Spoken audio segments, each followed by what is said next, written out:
welcome to Good News Rhode Island, the show about Rhode Island and the people and places and events that make Rhode Island a great place to live, that build our communities. I want to invite you, if you're interested in working with us, to write to us on goodnewsrhodeisland@gmail.com and let us know if you're interested in being the technical support or a camera support. We'd love to have you. It's a great way to meet a lot of interesting people. And not the least of which is our guest today. RickBenjamin is here. He is the Poet Laureate of Rhode Island. Welcome, Rick. Thank you for coming. Good to be We've here. had a lot of poets this fall, and it's really a nice thing. Poetry has a way of letting us into new thoughts and new worlds that we hadn't thought of. Mm-hmm. And so I think it's really important to focus on poetry once in a while. Me too. Tell us how you got to be a poet, not Poet Laureate, but how did you get to be a poet? How did I get to be a poet? I suppose early and through the ear. My mom, who's still alive, was a frustrated writer. And one of the ways I think she coped with that feeling is by reading to her kids at night, and sometimes reading things that we had no ability to understand. So my twin brother and I always shared a room. So my mom frequently was in our room late at night reading. And some of the things that she read were just things that she wanted to read. So for example, I have very early memories of her reading T.S. Eliot and not understanding it at all, but hearing the sound of, the poetry, the music in the poetry.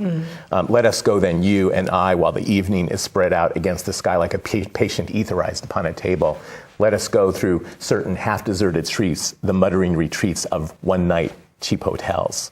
It's like those sorts of lines, they didn't mean anything to me, but I think I definitely heard them. She read them well, obviously. She did, actually. My mom has a beautiful voice. Yeah. And so, but then you went to school, I assume, just to let people know. Yes, I did. You went to school and... I had to go to school. Compulsory education, yes. And then you went to college, which wasn't compulsory. Yes. And then graduate school. Yeah, I was lucky in college. I went to Berkeley in California, and there were some really good poets around. So I got to hear people like Robert Hass read pretty frequently, and Frank Bedart was frequently in Berkeley, and Robert Pinsky was around, and there were some great poets in San Francisco, Kathleen Fraser, Leslie Scalapino. So I was surrounded by really good poets and teachers of poetry. So that must change your viewpoint. If you're the only person that's writing poetry, which I assume some kids in school are the only one, at least in their group of friends who are writing poetry. In high school, I was the only one of my friends writing poetry. And That's so true. what would you say to them? For me, poetry was such an important release and escape valve. And so, early on, I discovered in it a place, an expressive place that kind of allowed for me to dream and build a bridge to the part of my life that I wanted to be in. So it wasn't always true growing up, given what I think for a lot of kids, and for me in particular, were difficulties which were hard to negotiate, and school days which were hard to negotiate. And so it was important for me to have, in both reading and writing poetry, a place that belonged to me and that allowed me to do some dreaming.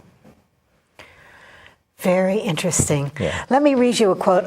Galway Canal, the poet, national poet, has just died, but he said, "To me, poetry is somebody standing up, so to speak, and saying, with as little concealment as possible, what it is for him or her to be on earth at this moment." Yeah, I love that. That's beautiful. Is that something of what you're saying? Well, I think so. I think it's always been so for me, that all I'm trying to do in my work, and to me, it feels like a very modest and humble enterprise, although I suppose the aspiration is a little bit higher than that.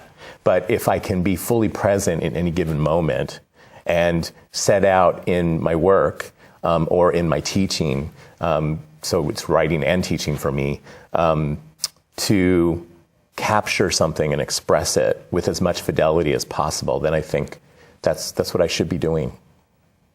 And you may be the poet or the poet priest, which is how poets were seen. For Thomas Carlyle thought that poets were the ones who, and the early Greek culture, poets were the ones who were expressing the most deep thoughts of the community and help the community to stay within its history, but also move forward. Yeah, I mean, for me, again, it's more modest because, like, I think of that thing that Robert Hass says. You've got a great translation of a Japanese poem, and it's, even with insects, some can sing, some can't. But I think if you can sing at all, then your obligation is to try and sing. And so, I think poets, people who work in this medium and understand that it's a wisdom medium, that it has instructions in it that other people can benefit from, are obligated to carry that forward and also to sing as much as they can. So you do that, but with education. You told me before the show began that you teach from age 5 to age 95 or 98. 98. 98. Right now, yeah. And so I'd like to unpack a little bit of that and talk about education. Yeah. 5-year-olds are newly verbal. Yes. But they're hearing sounds and words in very different ways than you hear them after you become acclimatized to the language. Yes. What are you doing with 5-year-olds? Well, so, an example of something that I did with 5-year-olds fairly recently is, as you say, well, I wouldn't say they're pre-verbal. I think that 5-year-olds are... I said newly verbal. Newly verbal, that's right. But they're not going to write.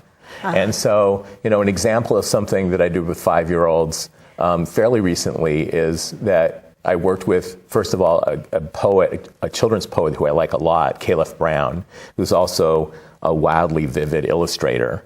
So lurid colors and very vibrant words that go along with them. And so I taught the first thing I did was I taught the 5-year-olds a poem.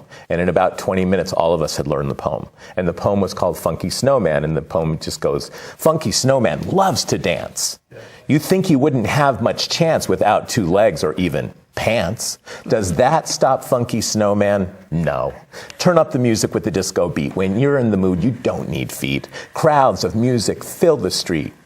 Kick it, Funky Snowman. And, at the end, I had all of the kids kicking up. But also it was call and response. So I said, Funky Snowman loves to dance. And then all the kids said, Funky Snowman loves to dance. And we just started going through the poem, and soon they had all the lines. And then I asked some kids to act it out. And we spent the whole time learning the poem. And then after that, with the same group of 5-year-olds, we worked with a William Carlos Williams poem. So then we worked with an adult poem, which was, This Is Just to Say, which the poem. This is just to say, I have eaten the plums that were in the icebox and which you were probably saving for breakfast. Forgive me. They were delicious, so sweet and so cold. And so 5-year-olds, I'm going to have to explain a few things, like that the icebox is the refrigerator, for example. But I asked them to imagine this note being left on the refrigerator. And I asked them also to think about, so have you ever had to do something in terms of apologizing that deep down, actually, you weren't really sorry for what you did? Did you ever have to say you're sorry for something that you did, but you're not really sorry? Just like William Carlos Williams eating this plum, because he doesn't seem very sorry. And they pick up on that. And so then, we write, that particular day, this group and I, we wrote a poem, a group poem, This Is Just to Say poem. And they were really excited about it because, of course, they all had examples of having to apologize for something. But deep down, they didn't really feel sorry. I suppose that was a little transgressive. The teacher in the room, I'm not sure she was fully comfortable with what I was doing. Oh, come on. You've got to let kids admit that. Well, I think it's important for all of us to admit that. Yes, exactly. Absolutely. It's part of humanity. Yeah. So you teach young children using adult poems and children's poems. Absolutely. And I assume you do the same with very elderly. I know I'm going to get to Brown, but I know that you're working at an assisted living facility. I do. And that you're very loved there, and you've helped them to write a book, which is now published, and they're selling it at Epic East Side. True. Yes. That's a great gig, but also it's sort of part of what I think about your question having to do with educating various ages through poetry, through this medium, is that it's never too late to do your work. And poetry helps you to do the work of your life, always. And from Epic, I have an example of this, and I wrote about it recently. So I walked in one day, and I had a good Naomi Shihab Nye poem in my pocket, which is to say in my head. And I've been working with this group for 5 years, so it doesn't take much in the way of talking to get to writing. So I walked in and I said this poem twice, and it's a very short poem of Naomi's called Hidden. And it goes like this. If you place a fern under a stone, the next day it will be nearly invisible, as if the stone has swallowed it up. If you tuck the name of a loved one for too long under your tongue without speaking it, it becomes blood, sigh, the little sucked in breath of air hiding everywhere beneath your words.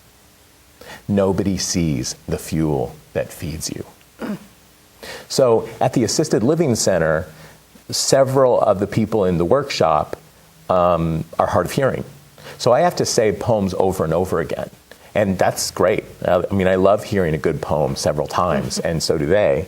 So, but that particular day, all I had to do in terms of prompting writing was to use the language of the poem and say, so, if there's something that you've been keeping under your tongue for too long, now would be a good time. And that was our signal to start writing together. And this particular group now, we are a well-oiled machine. In the beginning, with people who have lived 8 or 9 decades, that's 8 or 9 decades to become perfectionists. And so at the beginning, it was very hard to get them writing. It was kind of like being in a bad high school classroom. And then over time, they've gotten very comfortable with the idea that we don't have a lot of time together every time we come together, so that on Monday afternoons we should use our time wisely.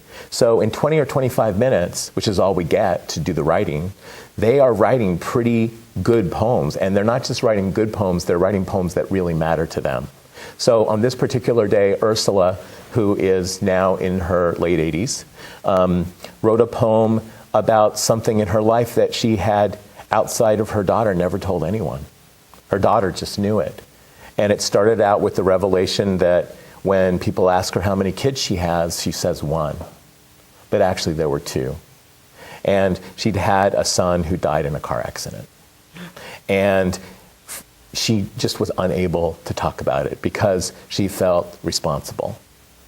And so in this poem, which by the way, everything takes place in that moment, because we not only write together, but we always share our work. And when it came to Ursula and it was her turn to read, she said, I'm not sure I can do this. And we waited. And then she said, but I'm going to do it. And she read this poem, and the poem was extraordinary because it was her coming to terms with this thing that happened in her life, which was a large weight that she was carrying, a very heavy weight and burden. And the poem ended with a question, and the question was, will telling you this lighten my burden, or will it just make yours heavier? And I have to say that the response from the group that day in terms of offering her solace, and we were all very moved, and she was crying, and many of us were, proved to me that absolutely writing that poem was what she needed to do. And hearing that poem was what everybody else needed. Oh, absolutely. Yes. I mean, the poem does its work. And then if the poem does its work, then it allows you to do your work as a human being. And that group became closer, I assume. Oh, our group is very tight. I mean, one of the downsides, as you can imagine, of working sometimes at an assisted living center is you lose people. And so we've lost some remarkable people over the years. But there's still a pretty good group of people who are an intact core that have been together for 5 years, and we're always getting new people. So it's a very good gig. You must have some poems that you like to read. I do. I mean, many of them are other people's poems. Okay, go ahead. So, try a poem. So I was on my way here today, and I was thinking about, yesterday's election, and I was thinking about citizenship and history, and how important it is, also through poetry, to make sure that we instruct young people, but I find everybody I work with, about things that have happened in American history that perhaps are things that we are good to remember, or we best remember them. So I was thinking about this Lucille Clifton poem on the way over here, and Lucille wrote it in 1989. And I think at the time, she probably thought that she was writing a poem that would be a poem where people would receive it once in one of her books or hearing her read it, and that it would do its work. And what I found is that we're in 2014, and we still need to do our work because there's still a part of this poem that people aren't aware of in terms of American history. So, here's a poem that I've been thinking about lately, and it's called At the Cemetery, Walnut Grove Plantation, South Carolina, 1989. Among the rocks at Walnut Grove, your silence drumming in my bones. Tell me your names. Nobody mentioned slaves, yet the curious tools shine with your fingertips. Nobody mentioned slaves, but somebody did this work, who had no guide, no stone, who molders under rock. Tell me your names, tell me your bashful names, and I will testify. The inventory lists 10 slaves, but only men were recognized. Among the rocks at Walnut Grove, some of these honored dead were dark, some of these dark were slaves, some of these slaves were women, some of them did this honored work. Tell me your names, foremothers, brothers. Tell me your dishonored names. Here lies, here lies, here lies, here lies, here. And what I love about that poem is it's, in a very short span of time, it's a history lesson, a very instructive history lesson. And I know because I'm in groups of people all the time, and if I ask people about whether they knew, for instance, that slaves who were men were never part of the birth and death records of a plantation. They were only on the inventory or property lists. And if I ask a group of people to talk about women who were slaves and whether or not they knew that they weren't even considered inventory. So they're not listed anywhere. And children? Not sure. It depends on if they're male children or female children. But people don't know that. No, I didn't. And I know if Lucille was alive, that she'd have something to say about the fact that also in 2014 we don't know her history. So that's another way I think poetry, helps bring instructions to people that they need to hear. But it strips so much away, and it just gets at the truth. Yes. Isn't that what's happening? I agree with you. Yes. I mean, the distillation is really important. And it can happen in so few lines. I'm thinking of this Japanese poem, Bashos. And so I'm going to give you a variation of Robert Hass's translation. Even in Kyoto, I find myself longing for Kyoto. And what's true about that poem, that sometimes we find ourselves exactly where we need to be, but we still long for that place, even when we're there. I mean, I think that's so completely true of the human condition. By the way, we long for the history of what was there, what we knew once, or the people that we were with. Yes. I mean, our desire is like that sometimes we are exactly where we need to be, and we're still longing for it. And that, that translation, it's a Robert Hass translation, but I took out the middle line. So the poem, as Robert translated it, is, even in Kyoto, hearing the cuckoo's cry, I find myself longing for Kyoto.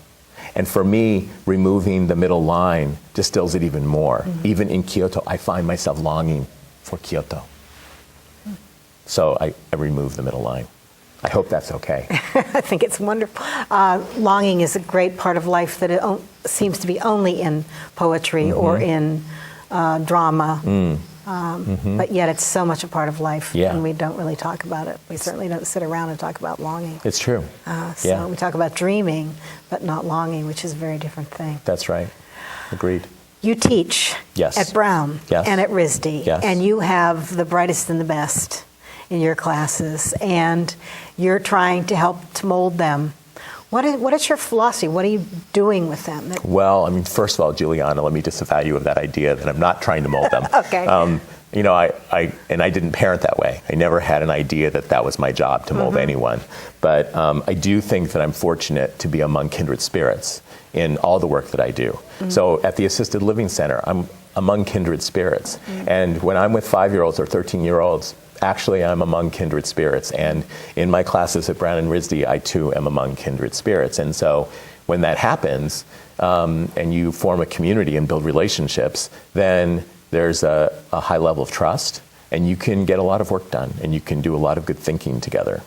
So that's how I look at it, is that we are fortunate to think together. When I think back on the teachers that I had, the ones that were honest, that really related to the students, were the ones that are remembered. And so when I say molding, what I hope is that they're finding out what it's like to be with an adult human being who honors them.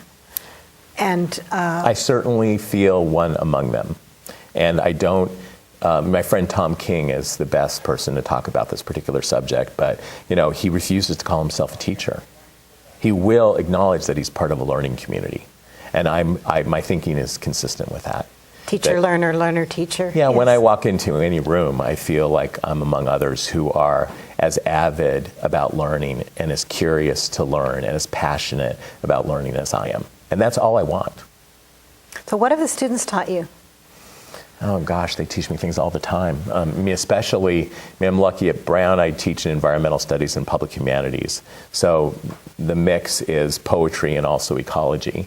And I work with very accomplished people, and the artists I work with at RISD are very accomplished people. They're young, but they're incredibly accomplished. And so, nothing specific is coming to mind right now, but That's I could tell you, it's like some of my students have gone on to really extraordinary careers. Colin Chaney, for example, is a person who I was lucky to work with when he was in his late teens and at Brown. And Colin is both an accomplished ecologist, and also his first book of poetry was one of the National Poetry Award winners. So those are the people I get to work with. And you can, they're recognizable at an early age. Interesting. Yeah. That's interesting. How about another poem? Would you be willing to give us one of your poems now? I certainly would. Maybe you can hold up one of your books, or... This is my latest book. It's called Floating World, and I'd be happy to read something from here. So I write a lot about things that are either happening to me in the moment or things that are happening in the lives of people I care about. And this is a poem from the new book called PVS, and PVS stands for Persistent Vegetative State. And my friend Nancy's daughter, Maggie, had a tragic event happen to her at the end of her college career, and lost consciousness and apparently had a stroke. And since then has been living in a different state than before. And for a couple of years, doctors said that she was in a persistent vegetative state. And then after a while, Nancy was lucky enough to get into a study in New York, and they found out actually that Maggie was aware of what was happening around her and also could communicate. And so this poem is about that, and it's called PVS. Wow. They will tell you that a persistent vegetative state is wakefulness without awareness, and also that this is a legal gray area, which is no small matter when it is your daughter they are talking about. For them, etymology is beside the point, so they don't tell you to persist, 14th century, from the Latin, is persistere, to continue steadfastly, or even to vegetate, 1605, again from the Latin vegetare, to grow as plants do, and to enliven, to animate. Could mere language cause you to question the state she's in? 1225, manner of standing, or 1538, mental or emotional condition, of which she is said by them to have neither. To say nothing of mystery, ancient Greek, a secret rite when she passes after 2 years out of the state where she's been hiding with her vegetative eyes, tells you she's been here all along, persistently trying to communicate everything she's learned of mind, body, spirit. Where she's been living is anyone's guess, and even to them, a mystery. How was she communicating? I'm sorry to be mundane. She still had vision in one eye, and when that eyelid was lifted, eye movement immediately indicated to the researchers that she could answer yes or no questions. Wow. Wow. Do you have something else? You said you had something that you'd just written. Oh, I always have lots of new poems, because one of the things about doing a lot of workshops is that you do a lot of writing. I never pass up an opportunity. This is a poem, actually, we lost a very dear friend recently, and during her last days, she was still completely lucid, as she always has been, and lucid and eloquent. And this is a poem that takes place in one of those moments that's just a conversation. Circes, and this is for Carla Hansen. A week or so before your death, you took a long breath and used the word Circes in a sentence. I don't remember context. Maybe it was about pain stopping, bad memories, even life. You, who were always so precise with language, asked me if you'd gotten it right. And I smiled and said, Carla, you always use words impeccably. And also noted that I'd never heard anyone say the word Circes out loud in a sentence before. I know it pleased you, hearing your friends with PhDs in English saying that you had the best vocabulary of anyone they knew, and knowing they were not bullshitting you, which is another word you would both use and approve of, speaking of language. Somewhere there is a word between grace and gratitude I would give you for a parting gift to mark your presence. Engagement, the way you cared so much to hear about other people's lives and were not shy about saying so. Somewhere there is a word with no bullshit in it that says there is no such thing as ceasing, sir or queen bee. You are humming all around us some new language you are yourself just learning. I like thinking that speaking eloquently through time is a position for which you are well qualified. Just tell me how to talk about this. Just say the word. I'm sorry if that word doesn't pass muster on television. I didn't think it about does. it. It Okay, does. good. It's fine. Excellent. RickBenjamin, I want to thank you so much for being here. It just flew, the time. And I hope you come back. Thank you for having me. And I appreciate the fact that you stop, no matter what you're doing and however busy you are, and you still write down what you know and what you're experiencing and what you're learning. And it's a wonderful model for all of us. Thank you so Juliana. much. It's been a pleasure being here. Thanks for having me. And thank you for watching Good News Rhode Island. And we certainly hope that there's good news in your community. And it's probably right around the corner, and probably you're helping to make it. Thank you for watching.